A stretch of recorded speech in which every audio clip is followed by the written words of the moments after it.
Vamos abrir em João, Evangelho de João, capítulo 12, versículo 26. Evangelho de João, capítulo 12, versículo 26. Diz assim: são palavras do Senhor Jesus: se alguém me serve, siga-me, e onde eu estou, ali estará também o meu servo. E se alguém me servir, o Pai o honrará. O que está no meu coração para essas duas sessões que deverei compartilhar é essa parte final do versículo 26. E se alguém me servir, o Pai o honrará. Na versão internacional, a versão inglesa, diz assim: meu Pai honrará aquele que me servir. Também na versão inglesa contemporânea, diz assim: se você me servir, meu Pai te honrará. E na minha revista atualizada, e se alguém me servir, o Pai o honrará. Esse versículo, ele está inserido naquele contexto onde os gregos vieram ver a Jesus. Eles queriam ver a Jesus. Então eles conversaram com um dos discípulos de Jesus e fizeram esse pedido a ele, que eles queriam ver a Jesus. Então esse discípulo procurou outro, e os dois foram até Jesus e disseram para o Senhor que alguns gregos queriam ver a Jesus. É interessante que o desenrolar do texto não dá margem para entendermos claramente que o Senhor Jesus teve um encontro privado com aqueles gregos. Mas é como se o Senhor, ele tirasse o foco. É como se o foco não fosse tanto vê-lo, mas outras coisas que tanto os gregos como seus discípulos deveriam estar ocupados. Então, quando o Senhor começa a falar, quando ele recebe essa notícia de que alguns gregos queriam vê-lo, o Senhor começa a dizer algumas coisas, e aí, nesse versículo 26, tem essa declaração maravilhosa, uma promessa maravilhosa que o Senhor Jesus fez. Ele disse: aquele que me servir, o Pai o honrará. No mundo em que vivemos, seja conscientemente ou não, nós buscamos honra uns dos outros. É até natural. Eu não estou dizendo que é errado. Às vezes sim. Em demasia ou com um sentimento errado, sim, pode ser errado nós buscarmos sermos honrados, ou por aquilo que falamos, ou por aquilo que dizemos. Vou te dar um exemplo. No seu trabalho, por exemplo, se você é um engenheiro, se você é um farmacêutico, se você é uma enfermeira, você trabalha com afinco. Às vezes você trabalha de plantão, 12 por 36, você fica lá das 6:30 da tarde às 6:30 da manhã, você cuida dos pacientes com amor, você faz tudo aquilo que lhe é pedido com amor, e claro, um desejo seu é mais do que natural, você espera que aquele médico-chefe, o dono do hospital, o encarregado do seu departamento, que ele possa reconhecer o seu esforço, o seu trabalho, e que eventualmente você possa ser promovido ou promovida. Isso é algo natural. Ou que você possa ser honrada ou honrado. É isso. Aqueles que estão na faculdade, que estudam arduamente, como o meu filho que se formou essa semana, que se passou, graças a Deus, depois de 6 anos, eu vi o esforço dele, principalmente na reta final. Noite sem dormir, esforço, ele emagreceu, ele não comia, os pensamentos estão voltados para essa possibilidade de concluir, de passar, de terminar a sua carreira acadêmica. Então, o que ele buscava era ser honrado pelo seu esforço ao longo desses 6 anos. Então foi grande a alegria dele e a nossa quando ele abriu lá o site da faculdade e estava escrito lá: aprovado. Ele foi honrado. É isso. E isso é mais do que natural. Agora, a promessa que o Senhor Jesus faz aqui, ela é uma promessa grandiosa. É muito maior do que essas honras do mundo que nós podemos conceder a alguém ou podemos receber. Ele diz que se nós o honrássemos, o pai dele, que também é o nosso pai, nos honraria. Ele diz que se nós o servíssemos, o pai dele, o pai do Senhor Jesus, nos concederia honra. Claro, poderíamos gastar muito tempo aqui, mas não vamos fazê-lo, considerando que honra é essa que o Pai dará àquele que servir a Jesus, porque o meu foco não estará nessa honra.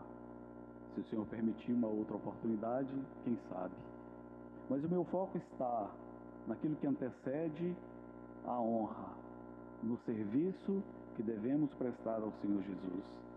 Em primeiro lugar, eu gostaria de lhes dizer que essa seria a maior honra que nós, como seres humanos, poderíamos receber.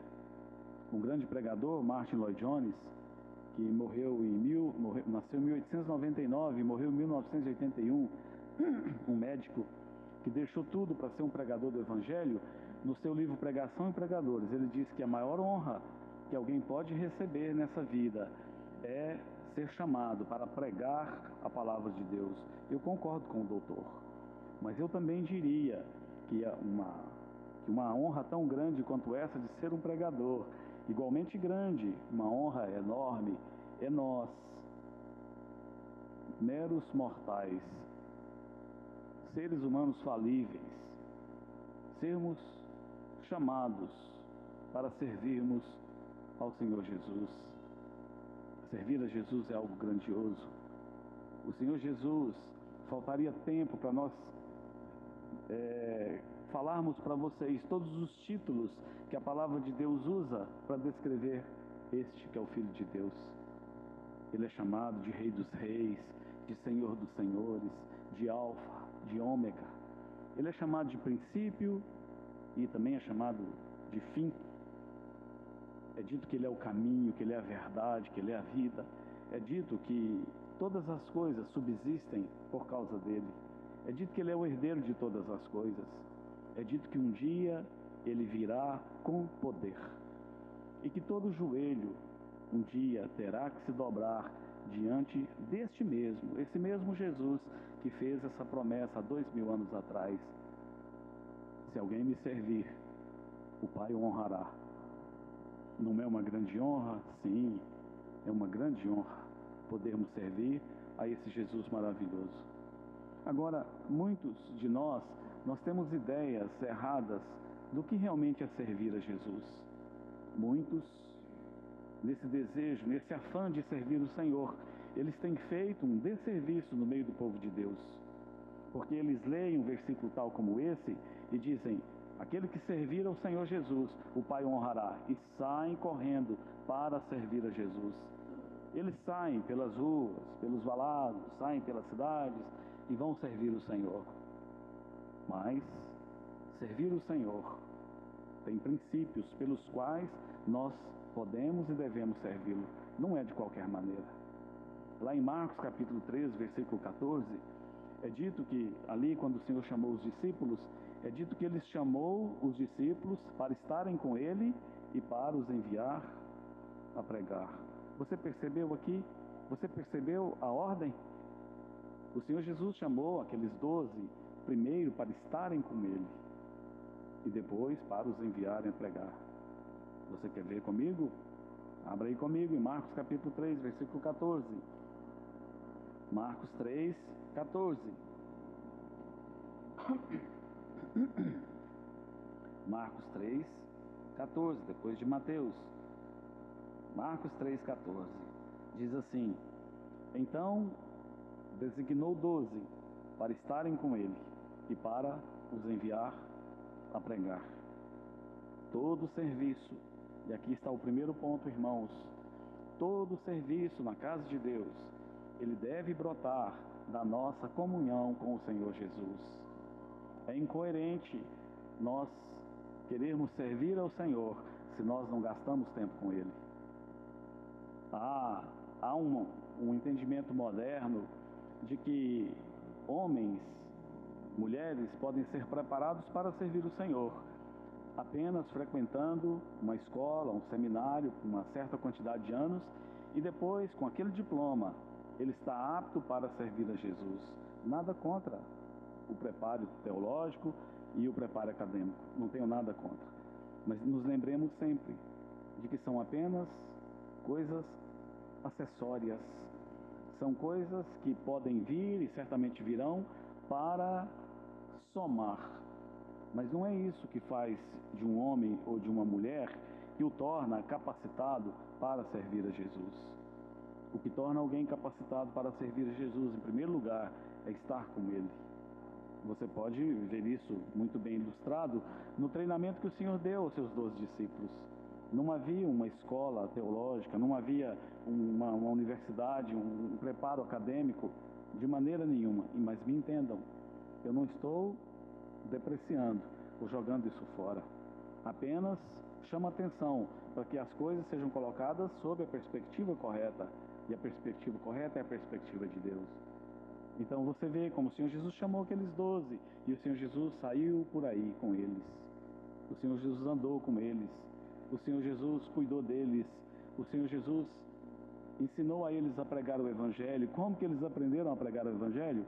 Ouvindo o Mestre pregar o Evangelho. Como que eles aprenderam a cuidar uns dos outros, cuidar das suas famílias? Vendo o Senhor Jesus, a maneira amorosa e cuidadosa que o Senhor Jesus tinha e tem para com todos os seres humanos. Como que eles aprenderam a se preocuparem com os perdidos, olhando para o Mestre, aprendendo do Mestre, vendo o cuidado, o encargo no coração do Mestre pelas almas perdidas. O Senhor designou 12 para estarem com Ele. Se você quer servir a Jesus, se você já está fazendo, eu creio, aqui está o primeiro ponto. Gaste tempo com o Senhor. Cultive esse hábito da presença do Senhor, de orar ao Senhor, de ter intimidade com o Senhor, de gastar tempo com Ele. Oh, irmãos, somos tão atarefados. Você pode me dizer, irmão Léo, nós vivemos no pleno século XXI, você não viu como as coisas são apressadas aqui em Manaus? Os carros apressados, os motoqueiros, as pessoas na rua, está todo mundo apressado. Mas eu não me importo com isso. Eu digo que você e eu temos a mesma quantidade de horas que os discípulos de Jesus tinham quando ele esteve aqui. Eles tinham 24 horas por dia e nós também temos as 24 horas por dia. Então paremos de dar desculpas e levemos mais a sério esse assunto, essa questão de gastarmos tempo com Jesus. Todo o seu serviço, tudo aquilo que você for fazer, seja na casa de Deus, seja no mundo, no meio dos irmãos, no meio dos incrédulos, tudo que você for fazer deve brotar de uma íntima comunhão com o Senhor Jesus. Sem uma comunhão com Ele, não há como servirmos. Sem uma comunhão com Ele, não há poder, não há autoridade e não há unção. Você deve se lembrar de Levítico capítulo 8, quando fala daquele ritual de consagração. Ali estavam aqueles homens que iriam servir diante de Deus. E havia um ritual, um processo pelo qual eles precisavam passar. E aí, durante aquele ritual, de repente, o sangue tinha que ser colocado em 3 partes do corpo daquele que iria servir. O sangue era colocado, em primeiro lugar, você lembra onde? Na ponta de qual orelha? Na ponta da orelha direita.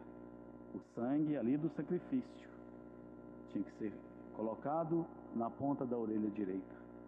Depois tinha que ser colocado na ponta do polegar direito. E depois na ponta do dedão direito. O que isso nos fala? Isso nos fala muitas coisas. Isso nos fala, em primeiro lugar, que há uma ordem para o serviço na casa de Deus. O sangue não foi colocado, em primeiro lugar, no polegar do pé direito. Muitos querem servir ao Senhor e eles começam pelos pés. Então eles querem sair apressadamente, correndo, para fazerem a obra de Deus aqui e acolá. Mas os pés foi o último lugar. O dedão do pé direito, o dedão direito do pé, foi o último lugar onde o sangue foi colocado. Mas muitos querem fazer a obra de Deus, segurá-la com as próprias mãos. Nós temos que fazer isso, irmão Léo, nós temos que fazer aquilo ali, tem muita coisa para fazer. Vamos usar as nossas mãos na obra de Deus. Como a obra de Deus precisa de tantas mãos para sustentá-la, para levá-la adiante, para carregar o testemunho do Senhor. Eu te digo, as mãos são necessárias, mas também o sangue não foi colocado, em primeiro lugar, no polegar da mão direita. Por que vocês acham que o sangue foi colocado em primeiro lugar aqui no lóbulo, aqui na ponta da orelha direita? O Espírito Santo, ele não perde tempo. Quantas coisas que poderiam ser escritas nesse livro? 1189 capítulos. Poderia ter milhares de capítulos. João fala-se que se tudo que Jesus fez fosse escrito nos livros, os livros não caberiam na terra. Então por que o Espírito Santo colocou essa ordem? Sabe por quê? É porque todo serviço na casa de Deus, irmão, guarde bem isso, irmã, guarde bem isso. Se você quer servir a Jesus, se você quer ser contado ou contada entre estes aqui de João capítulo 12, versículo 26, que serão honrados pelo Pai, porque serviram Jesus nessa terra, aqui está. Você deve ter um ouvido treinado para ouvir o Senhor Jesus. É isso. Não há serviço na casa de Deus, não há serviço efetivo, se nós não tivermos um ouvido que ouça o nosso Mestre. Não tem como. Temos que ter um ouvido consagrado. Temos que aprender a ouvir a voz do Senhor. Eu me lembro, e você também viajará comigo e se lembrará. Eu me lembro quando criança, a mamãe cantava no coral da Igreja Católica, e era um coral maravilhoso, eu gostava muito daquilo ali. E eu ia, às vezes, em dia de Natal, festas de Natal, eu não conseguia vê-la. Era um menino pequeno, e aquela multidão de gente, e aquele coral cantando. Eu reconheci a voz da minha mãe, no meio daquele coral. Aquele tanto de gente, eu reconheci a voz dela, e era capaz de reconhecer. Às vezes eu ficava pensando, se colocassem 200 mães e me vendassem os olhos e falassem, nós vamos te dar algum dinheiro, garoto, se você conseguir descobrir quem é realmente a sua mãe. E todas vão falar, Leonardo, eu te amo. E vendasse os meus olhos e começasse a primeira, Leonardo, eu te amo, Leonardo, eu te amo. Eu tinha certeza que quando chegasse na minha mãe, e ela, mesmo que ela fosse a 89ª, e ela falasse assim, Leonardo, eu te amo, eu falava, ela é a mamãe. É ela. Eu tenho certeza disso. Mas por quê? Por que eu sabia ou saberia distinguir a voz da minha mãe no meio de 200 mulheres diferentes? Como que eu aprendi? Como que eu aprendi? Como que eu aprendi, Joaquim? Como é que eu sou capaz de reconhecer a voz dela? Sabe por quê? Porque gastei boa parte da minha vida ao lado da mamãe, ouvindo-a, ouvindo ela conversar dentro de casa, ouvindo ela me chamar a atenção e disciplinando até. Precisamos aprender a ouvir o Senhor Jesus. Naquela época antiga, você poderia comprar um escravo. Você tinha dinheiro, vai lá no mercado e compra um escravo.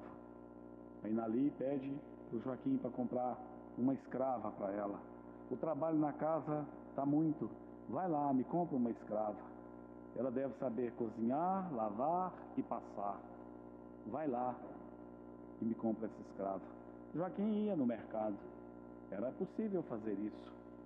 Então ele tinha várias escravas e ele ia escolher uma que pudesse ajudar a irmã Nali. Lavar, passar e cozinhar. E agora?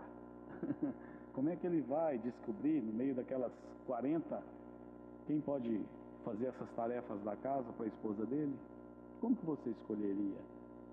Eu sei como eu escolheria. Eu acho que eu escolheria uma do tamanho do Cádiz, forte como ele. Porque ela cozinharia, passaria, lavaria, limparia a casa. Então, naturalmente, seria alguém do seu porte, aquela mais forte. Então, talvez o Joaquim fizesse isso. e quando chegasse em casa, descobrisse que ela não ouve bem. Você fala passar, ela entende lavar. Você fala cozinhar, ela entende passar. Viraria um caos, não é? A casa da nossa irmã viraria um caos.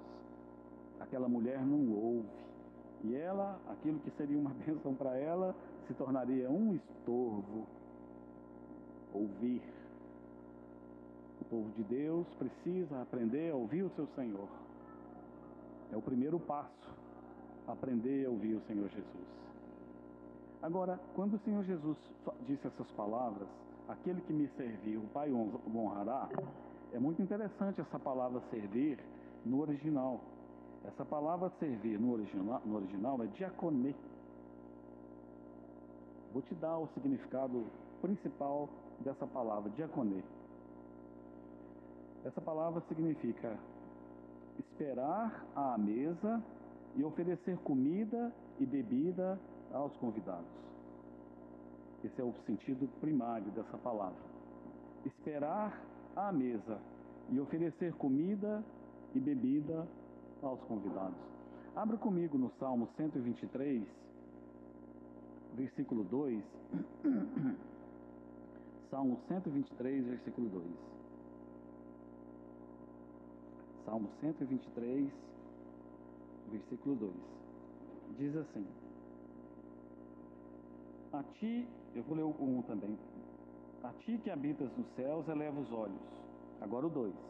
Como os olhos dos servos estão fitos nas mãos dos seus senhores, e os olhos da serva na mão de sua senhora, assim os nossos olhos estão fitos no Senhor nosso Deus, até que se compadeça de nós. É um salmo maravilhoso, não é? O contexto aqui, o que ele está dizendo aqui, esse salmo, lá no Oriente Médio, naquela época, era comum, quando aqueles homens ricos davam as suas festas, os seus banquetes, era considerado até falta de educação ou de etiqueta, você ficar dando ordem aos seus empregados durante o banquete. Então imaginemos nós aqui, numa festa. Então o dono da festa, ele combinava com seus servos, antes daquela festa, sinais para dar as suas ordens diante da festa. Então geralmente esses servos ficavam lá na ponta, numa parte mais baixa, de tal maneira que os olhos deles ficariam mais ou menos aqui, na altura das minhas mãos. Eles ficariam lá. É isso que o texto está dizendo. Como os olhos dos servos estão fitos nas mãos dos seus senhores, e os olhos da serva na mão da sua senhora. É isso que eles faziam. O trabalho deles era durante a festa, manter os seus olhos fitos. Você sabe o que significa essa palavra fito? Fito significa fixar o olhar em, cravar o olhar, mirar, permanecer olhando fixamente para. Eles não podiam, em momento algum, tirar os seus olhos das mãos do seu mestre e as servas das mãos da sua mestra. Porque suponhamos que aqui, de repente, onde eles estão ali, de repente o copo de água caiu, molhou tudo. Então ele não gritaria: ô José, venha, corra aqui com o pano. Não, ele faria um sinal, talvez isso aqui. Isso aqui, Joaquim, era um sinal de que caiu água ali, ó. Então ele só passava a mão no cabelo. E imediatamente, do nada, surgiria alguém com um pano e um rodo e um balde e enxugaria ali. Mas suponhamos que as duas irmãs aqui, a comida delas está acabando no pratinho. Então ele fazia isso aqui. Pronto. Ele não precisava gritar: traz mais comida para as duas irmãs aqui. Apenas um gesto. E elas seriam supridas. Mas suponhamos que a bebida do Cadson estava acabando. O Guaraná dele está acabando. E agora, o que faz? Um outro gesto. Era assim. Então o trabalho do servo, daquele que servia o mestre, ele tinha que estar com os olhos fixos na mão do seu Senhor o tempo todo. Agora, isso era da noite para o dia? Não, isso demandava tempo, não é? Para ser um engenheiro são 5 anos, 6 anos. Isso demanda tempo. Para eles chegarem àquela total sintonia com os seus mestres, demandava tempo. Uma vida toda de treinamento. Assim como o soldado que vai à luta, não é? Ele também precisa ser treinado. Então, aquele servo, aquela serva, deveriam ser treinados também pelos seus mestres. Nós, a partir do momento que cremos no Senhor Jesus, nós também somos chamados para servi-lo. Mas é interessante que lá em João 12:26, o Senhor Jesus ele coloca de uma maneira condicional. Na revista atualizada, pelo menos está. Ele diz: e se alguém me servir? Há uma possibilidade de não servirmos o Senhor. Ele não nos forçará. Mas perderemos esse privilégio? Claro que não.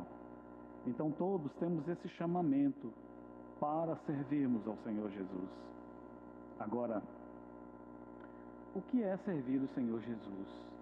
Irmãos, aqui está um grande problema no meio do povo de Deus.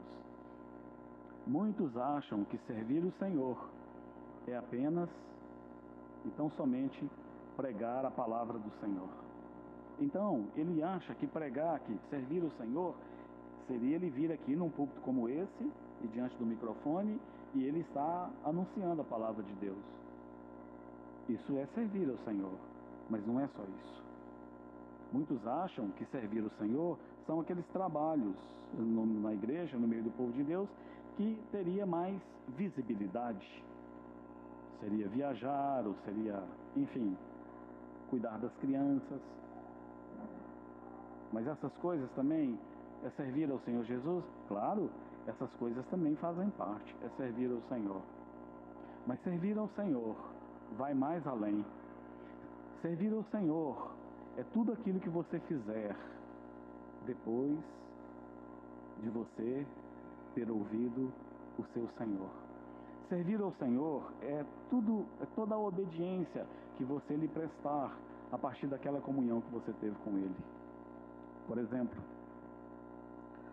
na história da igreja, houve um homem chamado Dwight Lyman Moody, e nós no Brasil chamamos ele de Moody. Moody, a história, a biografia dele diz que ele ganhou 500 mil almas para Jesus. 500 mil almas para Jesus. Você já pensou o que é isso? Pela instrumentalidade desse homem, 500 mil almas ganhas para Jesus. Ele pregava o Evangelho com intrepidez e com poder. Ele foi grandemente usado pelo Senhor. Oh, a história dele é tão maravilhosa. Mas quem pregou o Evangelho para Moody, você sabe? Quem pregou? Não foi. Foi um senhor. Foi. Quem pregou o Evangelho para Moody foi um senhor. Agora, aqui provavelmente alguns já ouviram falar do Moody, não é? Já ouviu falar dele, Gerson? Já ouviu falar dele, Cadson? Mas alguém já tinha ouvido falar desse Moody? Já, né? Isso. Mas provavelmente ninguém de vocês vai me contar o nome desse homem, desse irmão que foi lá pregar para Moody. Quem souber, ganha um house. Tá aqui, ó. Quem souber, ganha uma bala.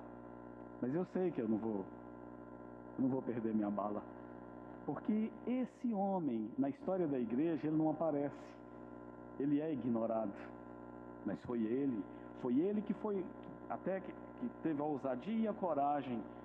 Foi ele a quem Jesus falou: vá e prega para aquele jovem todo estovado, sem jeito, parece um caipirão, aquele vendedor de sapatos que fica vendendo sapato lá naquela loja, aquele caipira da roça, que quando os clientes não entram na loja, ele pega eles pelo braço na calçada e fica tentando forçar a venda para eles. Vai lá, o Senhor disse para aquele homem, vai lá e prega para aquele jovem. E ele foi. Ele chegou, a história diz que ele entrou na loja e ele viu Moody. Ele pensou: vou, prego, não prego, prego, não prego, prego, não prego. Não vou pregar, ele está muito ocupado. Saiu da loja. E o Senhor Jesus disse: vai lá, volta lá, fala de mim para ele. E ele voltou e disse para aquele jovem: você tem um tempinho para conversar comigo rápido? Tem, claro, senhor, claro. Vamos ali no estoque de sapatos. E foram lá para trás da loja, lá onde guarda as caixas de sapato. E foi ali que aquele homem serviu a Jesus. Ele falou do Evangelho, ele falou do Salvador. E foi lá no meio daquelas caixas de sapato que Moody entregou sua vida para Cristo. Ele se converteu e ele se tornou, segundo a história, talvez o maior ganhador de almas dos tempos modernos. Não sabemos se é verdade, mas 500 mil. Oh, irmãos, você deve estar querendo saber o nome desse irmão, não é? O nome desse irmão era Edward Kimball. Edward Kimball. Nós não sabemos nada sobre ele. A história não deixou. Se ele foi um grande pregador, um mestre na palavra, se ele foi um presbítero, se ele foi um pastor, se ele foi um homem de negócios, nada. Mas isso aqui está gravado nos anais da história. Ele serviu a Jesus pregando para Moody. Então, em cada alma que Moody ganhou, certamente uma porcentagem foi para a conta do Senhor Kimball. Servir a Jesus. Servir a Jesus é fazermos aquilo que Ele nos disser, em pequenas coisas, em pequenas atitudes. Por exemplo, o Senhor Jesus treinou os seus 12 discípulos, andando com eles pelo caminho, comendo com eles, curando. Eles viram o Senhor agindo. Como que o Senhor treina? Como que o Senhor nos treina? Nós que serviremos o Senhor na nossa geração, como é que Ele nos treina? Eu já disse que essencialmente Ele não nos treinará em seminários.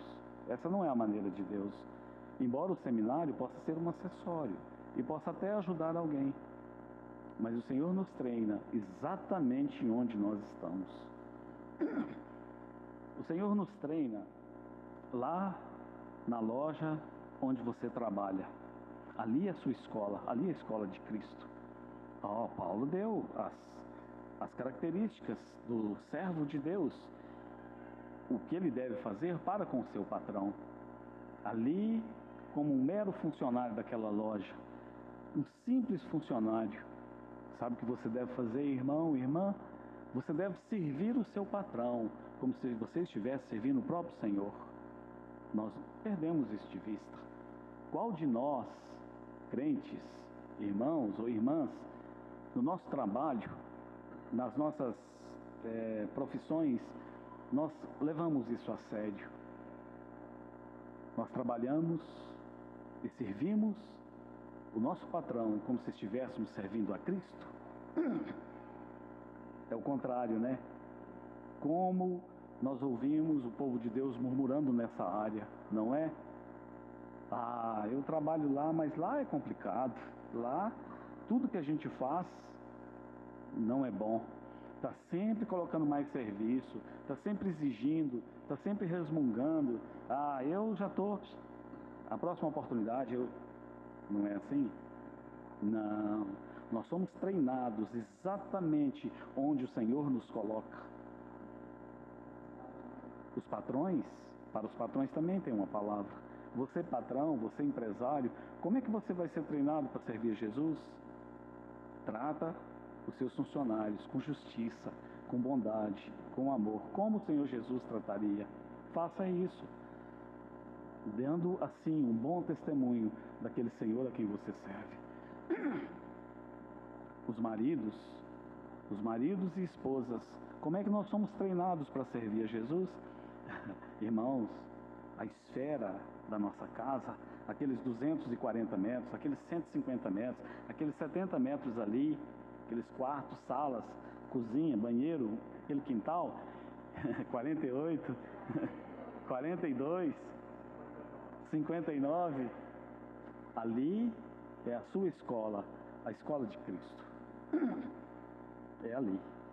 Às vezes, as irmãs, elas ficam com a pulga atrás da orelha, né? Pensando assim, puxa, o mandamento mais difícil o Senhor nos deu.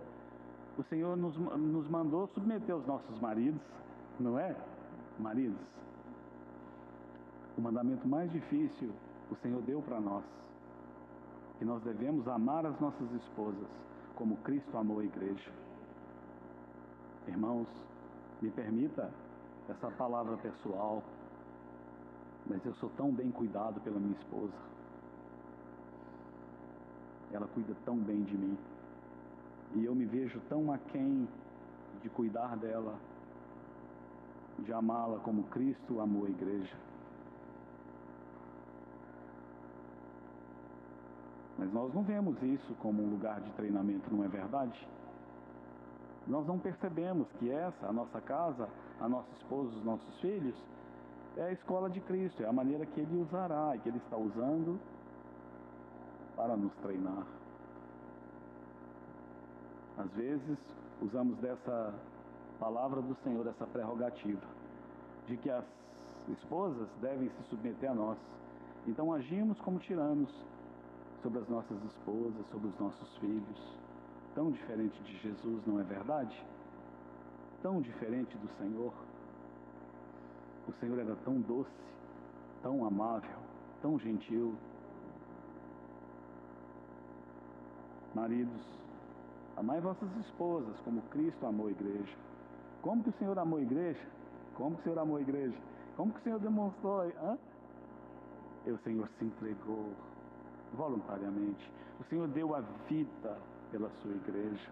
O Senhor derramou o seu sangue pela sua igreja. Como nós precisamos desse exemplo de Jesus, dessa vida de Jesus em nós, nos nossos lares, não é verdade?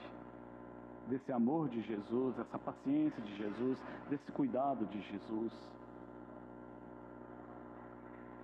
Às vezes, muitas vezes, irmãos, isso é uma palavra para mim, para todos nós. Mas às vezes, muitas vezes, as irmãs, elas têm mais sensibilidade, você poderia chamar de intuição. É como que elas podem pressentir antes de nós. Elas têm uma sensibilidade, mas às vezes nós não ouvimos, não é verdade? Porque afinal, a esposa, ela deve se submeter ao seu marido. Então, eu falei, a água parou. E depois colhemos os frutos e as consequências. A nossa casa é o lugar de treinamento. Nós falamos que um dia Jesus vai voltar. Você, irmão, você acredita que Jesus vai voltar? Vocês acreditam que Ele voltará? Amém? Amém? Irmãos, isso é verdade. Jesus vai voltar. Isso não é uma gíria de crente. Isso é uma grande verdade. É uma verdade da palavra de Deus. Jesus voltará. E se eu perguntar aqui, e quem quer reinar com Jesus? Todos queremos reinar, não é verdade? Amém. Mas saiba, meu querido irmão, minha querida irmã, pessoas irresponsáveis, pessoas que não aprenderam as suas lições, pessoas que não aprenderam a servir a Jesus aqui, enquanto Ele não volta, não poderão receber responsabilidades maiores do Senhor. Você faria isso, humanamente falando? Temos aqui um irmão que tem muitos funcionários. Eu tive material de construção como ele, tinha lá os meus funcionários também. Tem aqueles funcionários que têm potencial para subir na firma. Eles têm potencial. Eles estão indo bem, você vai e fica de olho nele. Porque ali, de ajudante, ele pode tirar uma carteira, pode começar a dirigir o caminhão, e talvez ele tenha alguma possibilidade de vendas, traz ele para cá e depois põe ele para gerenciar. Mas tem uns que não aprendem. Tem uns que permanecem no mesmo lugar. Eles vão entrar ali como um ajudante, ajudante geral, e vão ficar ali o resto da vida. Ele não tem esse interesse, ou não tem também um coração ensinável.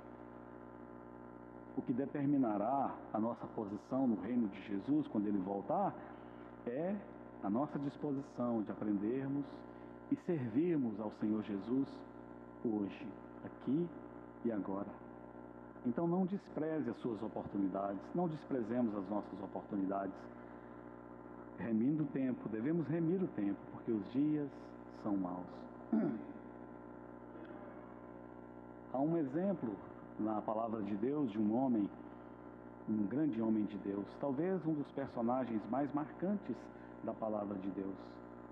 Eu me refiro a Moisés. Você se lembra de Moisés? Então olhamos para Moisés e vemos aquele grande homem de Deus tirando aqueles milhares, milhões de pessoas do Egito, guiando-os através do deserto, e ali por 40 anos, guiando-os até a terra de Canaã. Moisés foi um homem notável. Você lembra da vida de Moisés?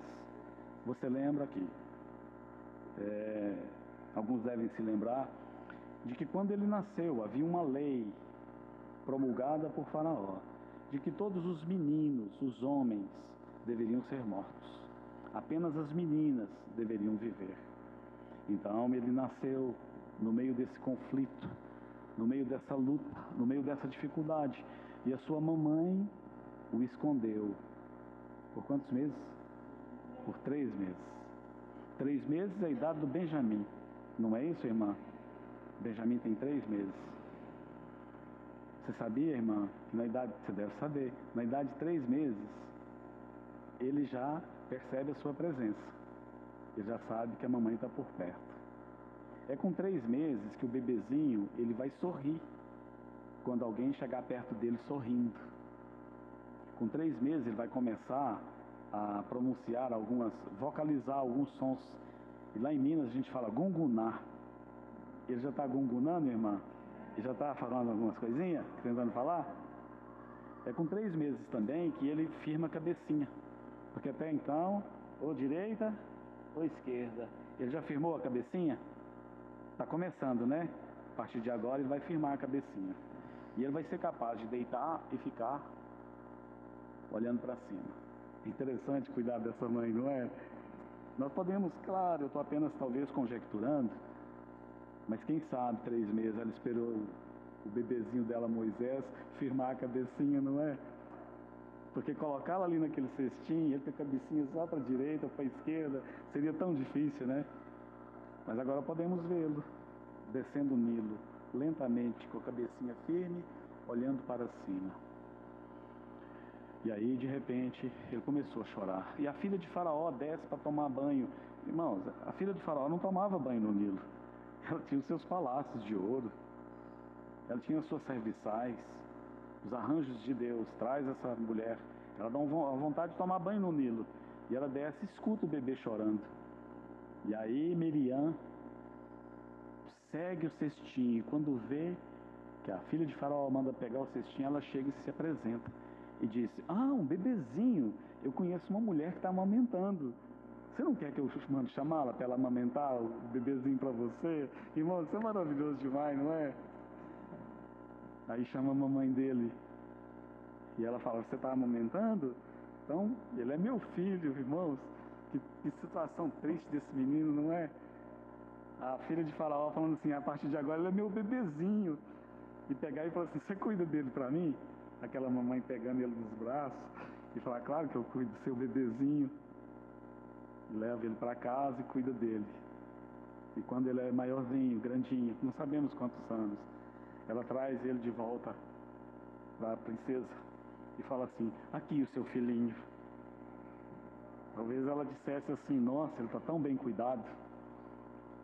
E se eu fosse a mãe do Moisés, eu falava assim, cuidei dele igual o meu filho. Ele cresceu ali. Ele foi um grande homem. Atos capítulo 7, versículo 22. Diz que Moisés era poderoso em palavras e obras. Ele estudou na melhor universidade, a maior daquele tempo. Ele foi treinado em toda a ciência do Egito. Ele sabia como construir pirâmides, ele sabia como guerrear. Há alguns manuscritos que falam que ele defendeu o Egito numa guerra contra a Etiópia. Ele era um homem poderoso. E provavelmente a sua mamãe, com toda certeza, disse para ele que ele era hebreu. E que um dia o Senhor levantaria a eles um libertador. É claro, ele está no Egito, ele está na linha sucessória de Faraó. Era normal ele entender que ele seria o libertador, sendo um homem preparado da maneira como ele foi. Aí você se lembra que um dia ele saiu E aí ele viu um egípcio espancando um hebreu. E você lembra o que ele fez? Como é que ele matou aquele homem? Ele foi pacificar. Talvez ele matou com um golpe de Kung Fu. Ele era um homem preparado em artes marciais. Ele era um golpe só. O Espírito Santo é silente. Ele foi e matou o egípcio. Pá! E no outro dia ele saiu e viu dois irmãos brigando. É claro, funcionou ontem. E aí ele chega para apaziguá-los. E aí um fala, quer fazer conosco o que você fez ontem? Pronto. Diz que ele teve medo. Diz que ele fugiu para a terra de Midian. E ali ele ficou quantos anos, você lembra? 40 anos. Ele ficou 40 longos anos. 40 anos. Sabe o que ele ficou fazendo, irmãos? Você sabe o que ele ficou fazendo ali? Pastor de ovelhas. 40 anos pastoreando ovelhas. Às vezes, eu criei ovelhas um tempo lá em Minas. Não tinha muitas, mas tinha para despesa, para vender algumas. Lance Lambert fala que ovelha é um animal estúpido. Às vezes nós gostamos de romancizar, não é? A gente fala ovelha, a ovelhinha. O Senhor conhece as ovelhas pelo nome. Aí o Senhor chega e chama Isabela. E ela vem correndo. E o Senhor pega a Isabela, sai com ela passeando. Nós gostamos de criar esse romance, não é? Mas você sabe por que os pastores, os que criam ovelhas, têm que dar nome às ovelhas? Você sabe por quê? Não é por causa do amor que ele tem pela ovelha. É porque a ovelha, ela tem que ser inspecionada todos os dias.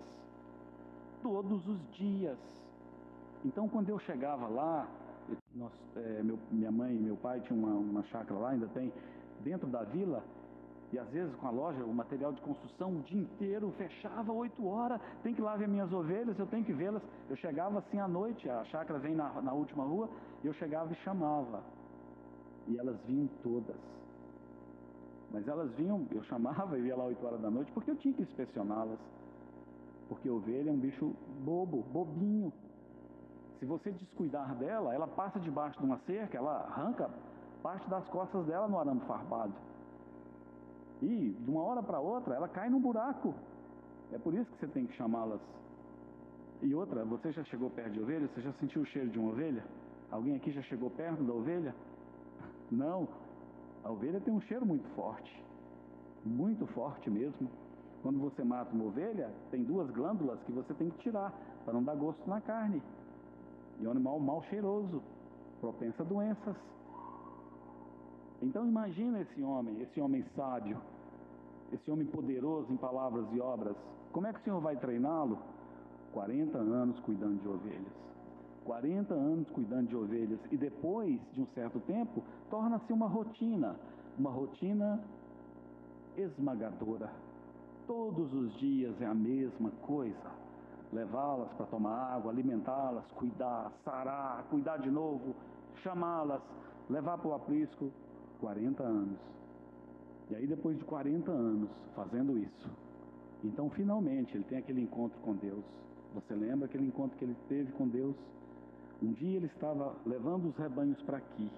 E aí ele olhou e viu uma sarça que queimava.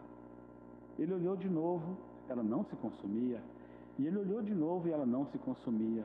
E ele disse, eu vou lá para ver. Naquela época, irmãos, havia alguns tipos de sarça ali no deserto. Essa sarça, provavelmente, que Moisés foi olhar, que pegou fogo, ela era tão seca, ela era cheia de espinhos, ela era tão seca, mas tão seca, que ela entrava em combustão naturalmente. Não precisava, Cadson, de ninguém chegar fogo nela, porque o deserto era tão quente, e ela era tão seca, tão morta, ela não tinha nenhuma vida em si mesma, que ela de repente pegava fogo e se consumia. Era algo comum, banal. Ela era tão ruim que nem os camelos comiam dessa sarça. Eles comiam outras, mas essa não comia. Então naquele dia Moisés viu essa sarça espinhenta pegando fogo. E ela não se queima, e ele vai lá para ver. E quando ele chega perto, ele viu que ela queimava e ela não se consumia. Então veio aquela voz do meio da sarça e disse: Moisés, Moisés, tira as sandálias dos pés, porque o lugar que você está é terra santa. E o Senhor começa então uma conversa com ele. Agora, irmãos, alguém sugeriu certa vez, esse Deus sendo um Deus tão poderoso, tão grande, o Criador de todas as coisas, por que o Senhor se revelou a Moisés no meio de uma sarça inútil, uma sarça espinhenta, uma sarça morta, uma sarça sem nenhuma energia, sem nenhuma vida? Se eu pudesse sugerir, irmãos, como Deus deveria se apresentar a Moisés, eu sugeriria que o Senhor se apresentasse a Moisés no meio de uma sumaúma. Não é? A sumaúma não é maravilhosa? Não é maravilhosa aquela árvore? A sumaúma tem de 60 a 70 metros de altura. É uma árvore maravilhosa. Você já pensou? Aquela árvore maravilhosa, grande como ela é, e o Senhor vindo, e o Senhor colocando fogo naquela árvore, e ela, a sumaúma, queimando, as suas copas queimando. E aí Moisés chega, e o Senhor lá do alto da sumaúma fala: Moisés, Moisés, tira as sandálias dos pés, o lugar que você está é terra santa. Não seria maravilhoso? É claro, Ele é o Deus Todo-Poderoso. E o que você acha do Senhor se apresentar, não na sumaúma, mas na árvore Dinísia excelsa, chamada angelim vermelho? É a árvore mais alta do Brasil. Foi encontrada uma na floresta estadual do Paru, aqui no Pará, algum tempo atrás. Sabe quantos metros que ela tem? 88 metros. 24 andares. Uma árvore de 88 metros. Você já pensou? Pensa comigo. O Deus Todo-Poderoso, Ele não poderia vir num angelim vermelho, 88 metros. Aquelas copas pegando fogo, mas não se consumiam, as folhas não se consumiam. E Moisés chega para ver, e ele está olhando para cima, e ele fala: ó! E aí vem aquela voz estrondosa lá de cima, e fala: Moisés, Moisés, tira as sandálias dos pés, o lugar que você está é terra santa. Não condiziria mais com o poder do nosso Deus? Mas ele não fez nada disso. Ele veio e se revelou a Moisés do meio de uma sarça ardente. Provavelmente ela dava aqui na minha cintura. Uma sarça sem vida, morta. Não tinha nenhuma energia, não tinha nada, absolutamente nada nela. Estava morta. E o Senhor, do meio da sarça, falou a Moisés. O Senhor se revelou a Moisés do meio da sarça. Primeiramente, para dizer a Moisés que Moisés é a sarça espinhosa. Uma vida de 40 anos para desaprender tudo que ele aprendeu. Para ele chegar à conclusão de que ele não é nada. E essa, Lance Lambert diz que é a lição mais difícil dos filhos de Deus aprenderem. Essa lição de que nós não somos nada, essa é a mais difícil. Outras lições são mais fáceis, eu poderia dizer, mas um homem, um servo de Deus, uma serva de Deus, chegar à posição de dizer: Senhor, eu não sou nada diante de Ti. Oh, irmãos, irmãos, nós podemos falar isso com a nossa boca: eu não sou nada. Mas acabou a reunião, seu irmão chegar ali e diz assim: irmão, eu tenho algo para te dizer. Eu: claro, irmão, diga. Irmão, realmente o seu café é o pior café que eu já tomei na minha vida. Já que eu não estou falando de você porque eu não tomo café, tá? Mas se alguém chegar e falar isso para o que faz café, você vai ver se está morto ou se não está. Você vai ver como que nós não aceitamos essas coisas. No discurso, pode até ser: eu sou o menor dos menores. Sou o menor. Muitos anos atrás, na década de 90, tinha um irmão onde eu me reunia. Ele andava no meio dos irmãos, queria funcionar como um profeta, mas ele não era profeta. E um dia ele chegou para mim e disse assim: você tem o dom da exortação, irmão? Eu disse: eu não tenho. Ele disse: tem. Você tem o dom de exortar? Eu disse: irmão, não tenho. Para com isso. Você tem. Isso ficou se arrastando por muitos dias. Um dia ele veio me visitar. Tomamos o café e a conversa entrou por um ponto. E ele disse assim: você tem o dom de exortar, você precisa exortar mais. Eu disse: irmão, não tem isso. Tem. O Senhor me revelou. Eu disse: irmão, você acha que eu tenho? Ele falou: tem. Eu falei: então eu vou te exortar. Eu quero te exortar em amor. Para de fazer as coisas que você está fazendo no meio do povo de Deus. O que você está fazendo é um estrago no meio do povo de Deus. Você não está edificando, você está destruindo. Ali eu perdi a amizade com ele. Irmãos, ele nunca mais foi meu amigo. Ele ficou muito irado comigo. Ele ficou muito bravo. Ele me atacou com força. E eu disse para ele: espera. Mais uma coisa só que eu tenho para te dizer. Antes de você ir embora, eu falei: fala. Você viu que eu não tinha um dom para exortar? Eu te exortei e você ficou com raiva. E hoje eu nem sei onde ele está. Não somos nada. Moisés, ele chega no final da sua vida natural. Você quer servir a Jesus? Aqui está uma grande lição. Irmãos, não somos nada diante do Senhor Jesus. Irmãos, nós nos atracamos no meio da assembleia. Sabe por quê? Que a maioria das vezes nós brigamos uns com os outros? Eu vou te contar por quê. É por causa daquilo que nós chamamos lá em Minas de... Como é que é o nome mesmo? Que a gente briga, fica brigando uns com os outros, chama... Ah, eu lembrei. Por causa de nada. É isso. Nós ficamos nessa força natural. Qualquer coisa torcemos o nariz. Qualquer pensamento, somos divisivos. Não temos paciência como deveríamos ter. Não é verdade? Cheios de nós mesmos, cheios dessa força natural. Nossa sarça ainda não secou. Ainda tem tanta seiva correndo aqui na nossa sarça, não é? Temos que chegar ao final de nós mesmos. Temos que reconhecer que nós não somos nada. O Senhor Jesus disse que quem quiser ser o maior, seja o servo. E Paulo diz que nós devemos suportar os irmãos. Uma vez eu escutei alguém dizendo: eu suporto aquele irmão lá, porque a palavra de Deus me manda suportá-lo. Você acredita nisso? A pessoa me disse: eu suporto aquele irmão, porque a palavra de Deus me manda suportá-lo. Eu falei: ah, é? É. Então, próxima vez, você se abaixa, irmã, e deixa ele subir nos seus ombros, porque a ideia daquela palavra, suportai-vos uns aos outros, coloca os ombros embaixo do seu irmão. Quem de nós estamos prontos para essas coisas? Coloque, da próxima vez você se ajoelhe e diga para aquele irmão com quem você tem dificuldade: sobe aí nos meus ombros, eu vou suportá-lo. Eu vou colocar os meus ombros debaixo de você para suportar o seu peso, para carregar a sua carga. Chegar ao fim de nós mesmos. Oh, irmãos, foi essa a lição talvez a mais difícil na vida de Moisés. Tanto é que o Senhor disse para ele: eu te escolhi, vai lá. Você viu como ele relutou? Mas quando ele matou o egípcio, ele não relutou. Ele chegou e pá! E no outro dia ele chegou também e entrou no meio do caso. Mas agora é um homem que titubeia, é um homem medroso. Senhor, manda outro. Esse é o servo que Deus vai usar. Esse homem agora que sabe que não pode confiar mais em si mesmo. Oh, irmãos, servir a Jesus requer um morrer diário, requer seguir o Senhor de perto, requer ouvir o Senhor com toda a nossa atenção.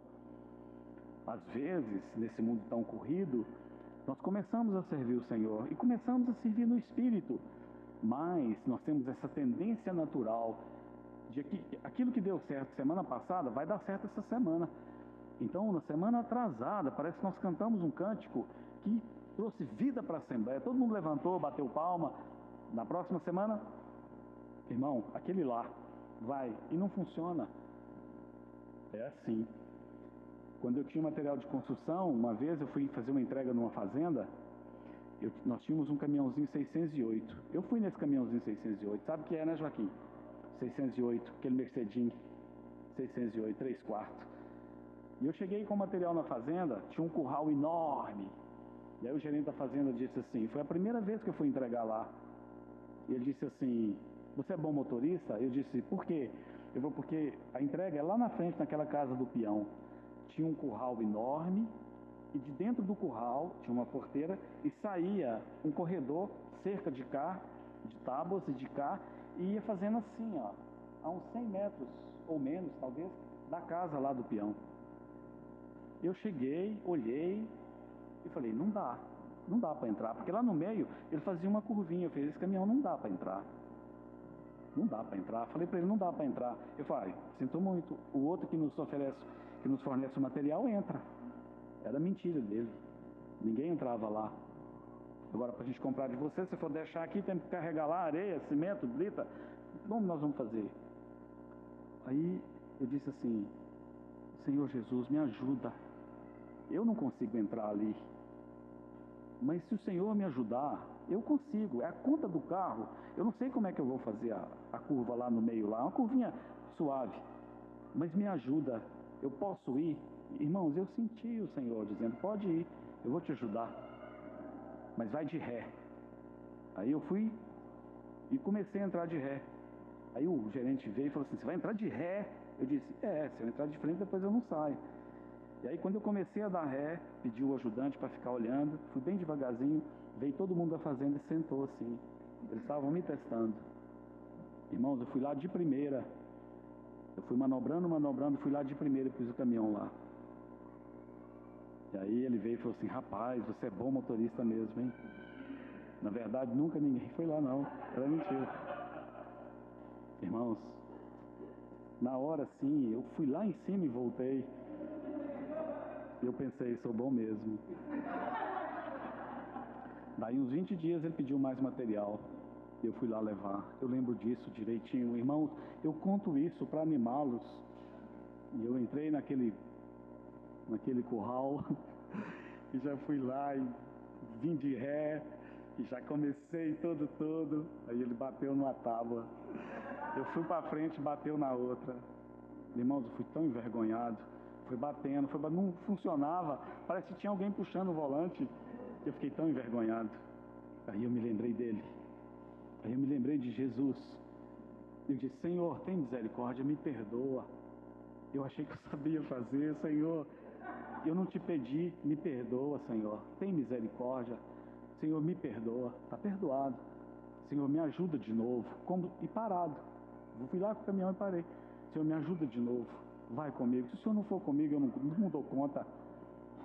Orando, tão envergonhado. E senti o Senhor mansamente falando no meu espírito. Pode ir. Eu te ajudo. Eu fui lá de ré e coloquei o carro lá. Eu fui lá várias vezes, irmãos. Até vender a loja eu ia lá. E todas as vezes eu entrava no curral, parava o caminhão e falava, Senhor, tem misericórdia de mim. Eu não consigo, eu não dou conta. Mas Senhor, o Senhor me ajuda de novo. O Senhor me ajuda por esse caminhãozinho lá. Vou te ajudar sim. Pode ir que eu te ajudo. Chegar ao final de nós mesmos. Dependermos completamente do Senhor. Foi isso que aconteceu com Moisés. É isso que precisa acontecer com você, Cadson. Com você, Gerson. Comigo. Com todos nós aqui. Nós precisamos reconhecer que nós não somos nada diante do Senhor. Agora, o que fazer quando temos essa revelação de que não somos nada? Devemos ter uma outra revelação de que o Senhor é tudo. Moisés, no seu desespero, quando o Senhor fala ali, face a face, quando o Senhor dá-lhe essa grande comissão de libertar o seu povo, ou dá-lhe serviço para fazer, e foi um grande serviço. O Senhor não o mandou de mãos vazias, mas o Senhor revelou-se a si mesmo a Moisés. Foi ali que o Senhor revelou o seu nome a Moisés, você lembra? É tão maravilhoso. A sarça ardente, aquela sarça espinhosa que era Moisés. Aí ele titubeia, ele tem medo, ele fala, Senhor, eu não sei falar. Não, mas o outro vai falar, Senhor, mas eu não tenho força. Não, mas eu vou te ajudar. Aí ele vai arrumando desculpas e o Senhor vai ajudando ele amorosamente. Aí ele fala assim, Senhor, mas quando o faraó perguntar quem te mandou aqui, o que eu digo? Aí o que o Senhor falou para ele? Fala para eles que o eu sou te enviou. Agora, irmãos, ninguém chama eu sou. Você já viu alguém, você pegar o prazer, irmão, prazer, irmã, Leonardo, e o seu nome? Eu chamei o sou. O que o Senhor queria dizer para Moisés? Que por um lado o Senhor mostrou-lhe que ele era uma sarça espinhosa. É isso que nós somos, uma sarça espinhosa. A igreja é uma sarça espinhosa. Você não percebeu isso ainda? A gente começa a abraçar e de repente sai espinho para todo lado, cutucando a gente. Vai abraçar aquele irmão, está te cutucando aqui, está te machucando ali. Não é assim? Nós somos uma sarça espinhosa, só isso. Mas o Senhor é o grande eu sou. Então o Senhor lhe disse: Moisés, quando o faraó te perguntar quem te enviou, fala que o eu sou te enviou. Agora, o que o Senhor quer dizer com isso? Eu termino com um compartilhar de um irmão, um irlandês chamado Johnny Cochran. Um dia ele foi visitar Halford House, lá na Inglaterra, onde Lance Lambert reunia. Presta muita atenção no que esse homem tem para dizer. Isso pode te ajudar em momentos de crise. Lance diz que um dia de manhã, depois da ceia, esse irmão Johnny Cochran se levantou e foi lá na frente com a sua Bíblia. O Lance diz que ele era tão gordo que ele usava a sua barriga como púlpito. E que ele, quando se converteu, ele não sabia ler nem escrever, mas porque ele amava tanto Jesus e queria servi-lo, ele aprendeu a ler através da Bíblia. Ele era um evangelista, se tornou um evangelista. Então, naquele dia de manhã, ele levantou e foi ali no púlpito e disse assim: irmãos, irmãs, o Senhor me revelou o que ele quis dizer com eu sou ali na sarça ardente. Por que ele se revelou assim a Moisés? Lance diz que aqui na nuca dele o cabelo arrepiou. Ele disse: eu já ouvi tantos e ninguém. E o Johnny, que é um homem praticamente iletrado, e o Johnny disse assim: ali, quando o Senhor disse a Moisés, diz que o eu sou te enviou, o Senhor estava passando para Moisés um cheque em branco. E o Senhor dá aos seus filhos, aqueles que reconhecem que não são nada diante de Deus, que não possuem nada, que não têm nenhuma capacidade natural em si mesmos, o Senhor lhes dá folhas de cheque em branco. Então, quando você dizer assim: eu não consigo amar a minha esposa, toma logo uma folha de cheque em branco que o Senhor te deu. E está escrito lá a primeira parte: eu sou, e você completa: o amor com o qual a minha esposa precisa ser amada. Quando você estiver com medo, se você estiver passando pelo vale da sombra da morte, e você estiver com medo, lança a mão de uma dessas folhas de cheque, que está escrito eu sou, e completa o resto, coloca lá: eu sou a sua força. Quando você estiver desanimado, estiver pensando em parar de correr a sua carreira, você pega uma folha de cheque que está escrito lá eu sou e coloca: eu sou a sua perseverança. Quando você estiver irado e de novo você irou e você diz: Senhor, eu não tenho paciência com nada, pega essa folha de cheque, está escrito lá eu sou, e você coloca: eu sou a sua paciência. Ele é tudo para nós. Tudo que nós precisarmos para servir o Senhor é para nós. Isso é uma grande alegria, isso é uma grande segurança. Irmãos, lancemos mão dessas folhas de cheque. Em tudo que nós precisarmos, vamos usar. Ele nos deu essas folhas de cheque em branco. Nós podemos preencher com aquilo que quisermos. Por que no Evangelho de João ele se apresenta como eu sou? Por 8 vezes ele usa essa expressão eu sou.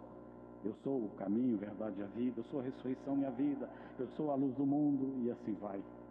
Que possamos aprender a desfrutarmos do Senhor, aprendermos do Senhor como servi-lo na sua casa e no meio do mundo. Ele é tão maravilhoso, não é? Chegarmos ao final de nós mesmos, mas sabermos que o Senhor é o nosso tudo, tudo que nós precisamos. Paro aqui, se o Senhor permitir. Amanhã nós concluiremos falando mais 2 características desse homem que vai servir a Deus. Uma delas é que ele deve depender de Deus totalmente. E a outra é que ele deve ser um homem, quando eu digo homem, homem e mulher, desembaraçado. Devemos ser livres, com os nossos pés sem nenhuma corda, sem nenhum embaraço para servir o Senhor. Mas isso ficará para amanhã, se o Senhor permitir. Vamos orar. Bendizemos a Ti, Senhor Jesus. O Senhor é tudo para nós. Como Te amamos, Senhor. Tu és a nossa vida, Tu és a nossa força, nossa perseverança, nossa paz. Tu és tudo para nós. Como somos gratos ao Senhor pela obra consumada do Senhor na cruz. Como Te amamos, Senhor. Te amamos tanto.